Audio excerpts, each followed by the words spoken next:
May 27th, 2005. I'm George Stephanopolis, and this is Nightline. Tonight, these kids were out of their league. I don't think they took us seriously in the beginning. They didn't think we knew what we were talking about. High school students pitted against one of the best universities in the country. These kids come in, and your assumption is, when you see them, that they've got everything against them, and you're kind of worried about them. When MIT was announced as the second place winner, we were all deathly silent. A David and Goliath story with a twist. Sometimes I feel like I'm not wanted here. It's just one more roadblock. You're optimistic. I'm optimistic. Tonight, Stinky, the little robot that could. In Hollywood, the pitch could go something like this. Goodwill Hunting meets Stand and Deliver with a little bit of Hoosiers thrown in. 4 gritty kids from the wrong side of the tracks hook up with 2 inspired teachers and hook together a robot to rival R2-D2. They all head for a stunning finish in a competition they literally have no business even being in. You wouldn't believe it if you saw it at the movies, but every bit is true. And aside from a big thank you to Wired Magazine for bringing us tonight's story, that's all I'm going to say. You just have to see it. Here's Judy Moller. Underwater robots are not exactly common in the arid state of Arizona. But then this robot, nicknamed Stinky, was built by a most uncommon group of teenagers. They weren't expecting that we would be doing all this because we're in the middle of the desert. There's not very many lakes that you can actually dive into around here. So underwater robots not big in Phoenix? Nah. Luis Saranda, Oscar Vasquez, Lorenzo Santillan, and Christian Arcega may be from the mean streets of West Phoenix, but they managed to surprise everyone, even themselves. The real fight isn't within the kids. They are very comfortable with staying below the radar because everyone else does it, and it is expected of them. But once they've tasted what they can do, I think that falls by the wayside. This is a tough neighborhood. Poverty grinds people down and lowers expectations. Many high school students don't even consider going to college. For most, English is a second language. 92% of the students at Carl Hayden High School are Hispanic, living in a neighborhood where the average per capita income is $9,000. 87% of these students qualify for the free lunch program, and 2/3 of the adults who live in this school district have no high school diploma.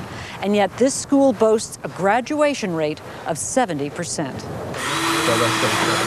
Teachers like Alan Cameron and Freddie Lajvardi have made a critical difference. They've formed a robotics club as a hands-on enticement for kids who otherwise might not be interested in science. It worked beyond their wildest dreams. When they're doing a project like this, they pretty much give up their lunches. They come up in the robot room, they eat their lunch while they're working. It's not uncommon to see a screwdriver in one hand and a burrito in another. Lorenzo is one of those kids. He had been a poor student, but a good mechanic, and the robot club attracted his attention. When I joined, I had F's and D's in my classes, like not the greatest, hottest, grades. And right now I'm getting A's and B's. Kill switch. To motivate their students even more, the teachers entered a competition. A national contest for underwater ROVs, or remotely operated vehicles. But they didn't enter in the high school category. They decided to go up against college teams, a category that included MIT, among others. The logic was, if we lose to the universities, it's not as embarrassing, because they're supposed to beat us. If we lose to other high schools, well, it's a little harder to take because they're equals. The mission? Build an ROV that could carry out a number of tasks underwater, simulating a submarine salvage operation. This is what they came up with, a 3-foot-tall frame made of ordinary PVC pipe. It had to be watertight to protect the wiring. You have to have the wires inside while you're gluing it in, and once you do that, you're not getting the wires out again. Right, so you don't want to say later, oops, forgot that wire. Yes. The gluing had to be done in one session, and the smell was overwhelming, hence the robot's name. Once the glue started flying in the small room, the odor starts building up, and somebody walked in the room and said, "It's stinky in here." Everything about Stinky screams simplicity. A waterproof briefcase is mounted on top for easy access and to help with buoyancy. This here is our control base for all of our electronics, so everything that our robot does runs through here. The robot is equipped with propellers, cameras for remote observation, and a simple tape measure to take underwater measurements. And with this camera, we will be able to see the number very, very clearly, too. Really? That's so simple. Yeah. What did MIT have? I have no idea. Probably something, I doubt it was this, though. It is. Another task they had to prepare for, taking a water sample from a closed container at the bottom of the pool. Trying to retrieve a liquid from a liquid with this is very hard. And especially with the motors this big, because you have a lot of power with a motor like this, but you don't have a lot of fine movement. Finesse. So yeah, so you have to have a lot of skill to do that. And did you? Oh yeah. Up, opens the claw. Remember, these kids have almost no money for this project, but they learned how to get the more expensive parts donated or loaned. The mechanical claw, for example. Sometimes the team would simply call up a high-tech company and speak directly to top engineers. At first they understand what I was saying because of my accent and stuff, but once I told them who I was and what we were trying to do, the person on the other line, he was really happy that we're competing against MIT. So he wanted us to beat him, and he started helping us. So in the end, they had built an ROV worth about $8,500 for just $1,000. Even the pool they practiced in was donated by a local scuba shop. They only had a chance to practice 5 times, with Luis learning how to manipulate the tether and the others working the controls. Oscar was not scheduled to be one of the remote control drivers, but at the last minute, another team member said he could not make the trip to Santa Barbara for the competition. So I only had like an hour, probably half an hour of practice before we went to the competition. And so they took Stinky to Santa Barbara and got their first look at the competition. We were thinking we weren't going to place that high. We saw the other robots. They look really good. They look really nice. Some of the machines, the robots were machined, and some of them spent a lot of money. They were the Ferrari, we were the Volkswagen, and that's what it looked like. A beat-up Volkswagen? Yeah, like a Volkswagen Bug that has, all kinds of paint and everything on it and could barely run and smoke coming out of the back. But as they would soon learn, looks aren't everything. This is ABC News Nightline. Brought to you by IBM.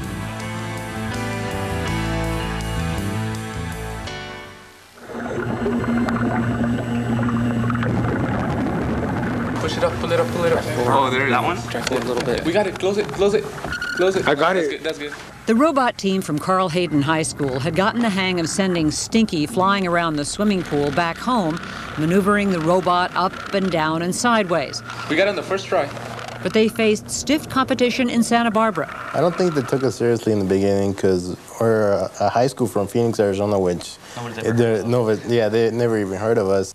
The engineers serving as judges were a bit skeptical as well. They seemed really quiet, actually, at first.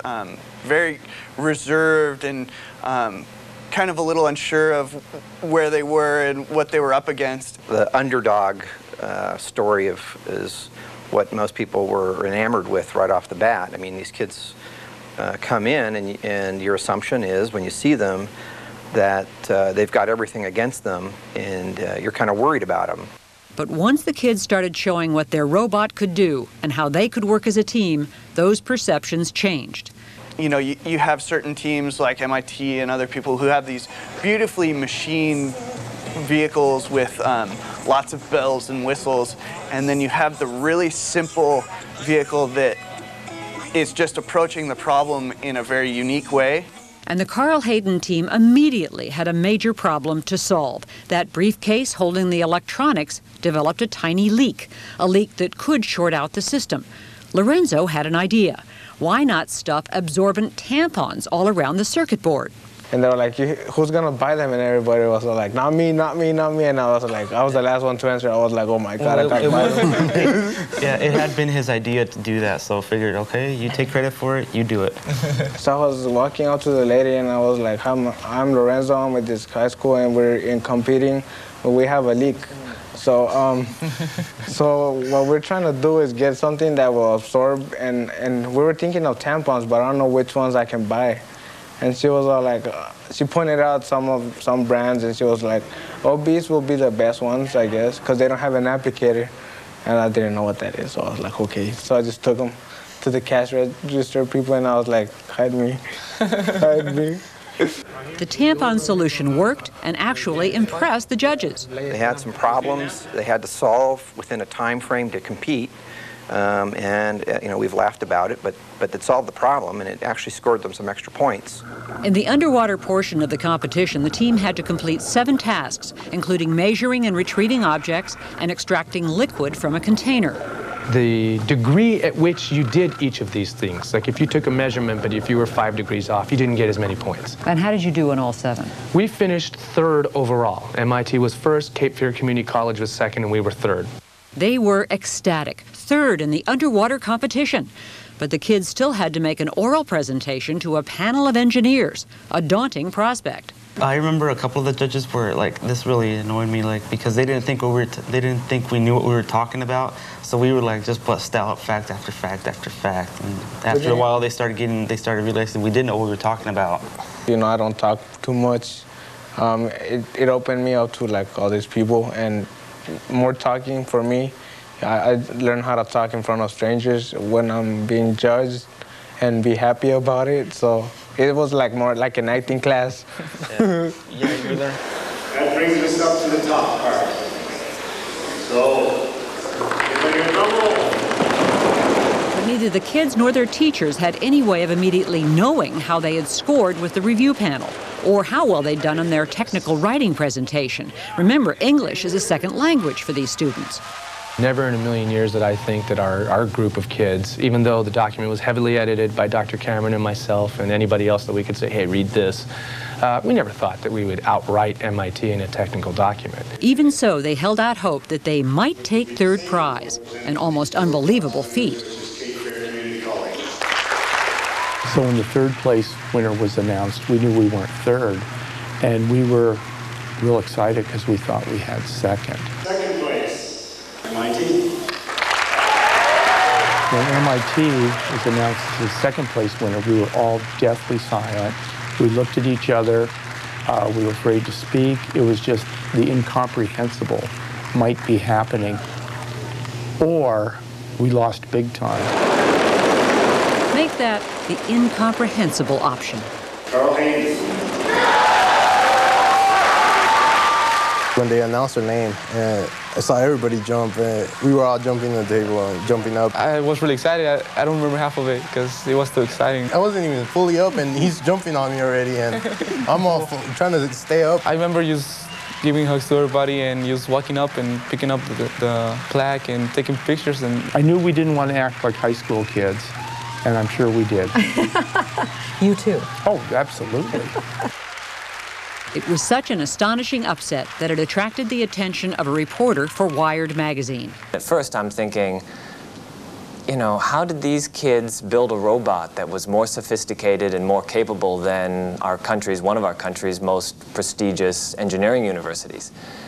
So I didn't necessarily believe it at first, but as I started talking to them and they started coming out with words like pulse width modulation and things that I'd never heard of, I was like, maybe this is for real. For real.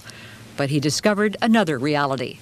All these kids are undocumented immigrants. A complicated twist for the engineers of Carl Hayden High. I found myself as a normal guy, and then when that article came out, it finally hit me that a lot of doors were closing for me that day.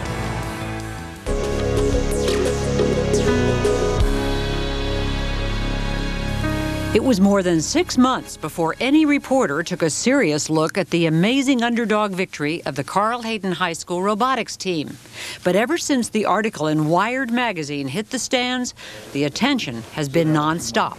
I think it's a classic American story of somebody or a group of people who really put their minds to something and say, we really think we can achieve this. And they do in the story, and yet they still don't have the opportunities that would necessarily come with that. It hadn't hit me that they couldn't go to a lot of places. I always thought I was going to go anyway, right? But when I read the article and saw that paper it had written there, it hit me finally that a lot of doors are closed. I can't go there. Oscar's family came to this country 6 years ago. The other kids came when they were much younger. Their undocumented status had never been much of an issue before. Of course they're nervous. This is exposure that they didn't seek. They're getting it. They had to choose to agree to be on camera or to disclose their family situation. And it's a It's a risk. These kids would love to go to college, but they can't afford tuition without help. And since they're undocumented, they don't qualify for federal loans. A lot of students actually want to go to college, but since their legal status doesn't allow them, they lose hope in going to college. It's really weird how they get their hopes up in high school. They want them to do good and stuff, but as soon as they get to college, they kill their dream. And it's pathetic because people here in this country are wasting so many opportunities, and they're losing focus of what it is to be an American, and I just don't like it. What is it to be an American? Well, I'd like to think it's being pursuing the pursuit of happiness and trying to do something for the economy, and why would you try and stop somebody from doing that? But the political sentiment in Arizona is running against them. Behind the leadership of Representative Russell Pierce, state lawmakers recently approved a measure that would deny undocumented students in-state tuition. It was just vetoed by the Democratic governor, but the fight is not likely to end there. You can't violate our laws, be here illegally, and expect the taxpayers of the state of Arizona or any other state to reward you with free stuff, to encourage you to be here, and to let you be a burden on honest, law-abiding taxpayers. Free stuff being? Yeah, welfare, education, or whatever. Pierce also sponsored Proposition 200, a law that denies some public services and benefits to illegal immigrants. Voters approved the ballot initiative last November, reflecting a growing outrage at the heavy flow of immigrants over the border. Sometimes I feel like I'm not wanted here. Even if we're helping the economy, we're helping everywhere. We do all the odd jobs people don't want to do, and still they don't want us here. I don't get that. We asked Pierce about the robotics team and their amazing achievement. Legal is legal, illegal is illegal. And then you can't paint this picture of this sweet child over here that we all probably know, and all of us know somebody that's here, probably illegally, that is a wonderful, wonderful person. You can't take it to that emotional element and let that play, because look at the damage to America overall. An estimated 65,000 undocumented students graduate from U.S. high schools each year. Many of them are hoping Congress will pass a measure called the DREAM Act. It would grant resident status to qualified undocumented students, and that status would make them eligible for financial aid. I think it's outrageous. Again, when those parents came here illegally and brought their children here, they knew the consequences. But the consequences for these kids have been astonishing, at least so far. The kids, once they get it, it's phenomenal. You can't stop them. They come up to you and they want to enter other competitions that you're thinking, oh God, no, not another one. Here comes operator control. And sure enough, this spring the Carl Hayden team entered their new land robot in a competition in Atlanta. They didn't win this one, but they got to meet leaders in the technology field. The guys that built the underwater robot that beat MIT. Larry Page, co-founder of Google. Hey, I know you guys. Inventor Dean Kamen. Kamen, who started this robot competition, believes the U.S. needs more kids like these in college. The United States graduated 62,000 engineers. India, China, and Japan graduated over 400,000. If this trend continues to go, the United States is going to give up something that we've taken for granted for generations, that we have the highest standard of living. A lot of people are very proud of you guys. And if these students and others like them don't get to go to college?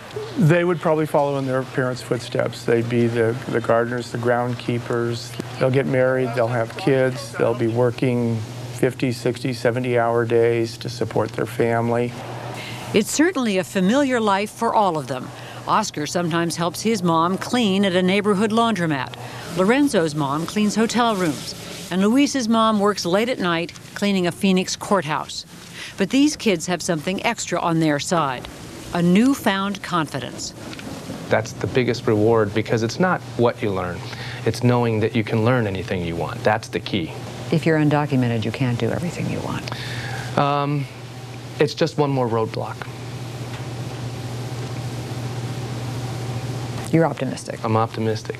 And why not? Oscar, now a graduate of Carl Hayden High, has managed to get enough money together to attend a community college. He still hopes to attend a four-year school. And you want to be? I want to be a mechanical engineer. Luis also graduated. He is working at a number of jobs, including cook and dishwasher. He'd like to have his own business one day. Before, I didn't really have a plan for going to school, but now I really want to get into school and into a business college or something like that and continue on. Lorenzo and Christian are still in high school working on the next underwater robot competition. Lorenzo sometimes takes a ribbing from the friends he used to hang with. Yeah, to them I'm a geek, but I do all this other different stuff, not just robotics, so I consider myself cool. If being a geek means you get to compete against the major colleges and universities in the world and win, then I don't care. So get ready, MIT. Here they come. This is Judy Moller for Nightline in Phoenix, Arizona. What happened after the story when we come back? Before we go, there are just a couple of endnotes to the stinky story.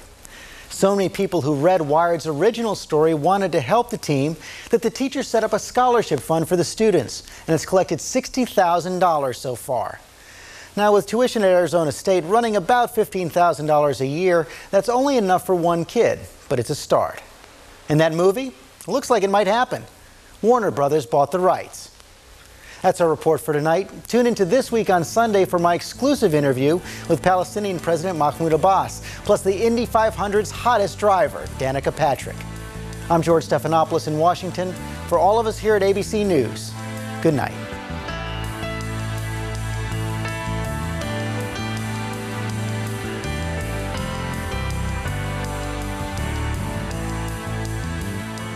This has been a presentation of ABC News. More Americans get their news from ABC News than from any other source.